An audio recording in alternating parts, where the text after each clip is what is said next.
अस्सलाम वालेकुम। उम्मीद करती हूँ आप सब खुश और खैरियत से होंगे।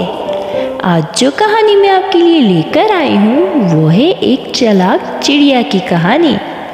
कहानी स्टार्ट करने से पहले आप मेरा चैनल लाइक और सब्सक्राइब करना मत भूलिएगा। तो आइए कहानी स्टार्ट करते हैं। एक चिड़िया थी, इसका नाम चिंची था। एक दिन की बात है, चिंची चिड़िया गाय के पास बैठी थी और वो दाना चुग चुग करके खा रही थी। अचानक गाय ने गोबर कर दिया और चिड़िया इस गोबर में डूब गई और वो उड़ ना सकी। और दूसरी तरफ से एक कुत्ता आया।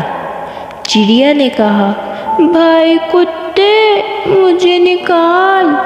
कुत्ते ने कहा, मैं अगर तुम्हें निकालूंगा तो मैं तुझे खा जाऊंगा। चिड़िया ने कहा, हाँ हाँ खा लेना। कुत्ते ने चिड़िया को गोबर से बाहर निकाला। अब चिड़िया ने कहा, मुझे दो तो ले। कुत्ता चिड़िया को नल के पास ले गया। वो चिड़िया को धोकर जैसे ही खाने लगा, चिड़िया ने कहा, मुझे सुखा तो ले, फिर खा लेना। कुत्ते ने चिड़िया को धूप पे रख लिया। थोड़ी देर में चिड़िया के पर सूख गए और वो फुर फुर फुर फुर करके उड़ गई।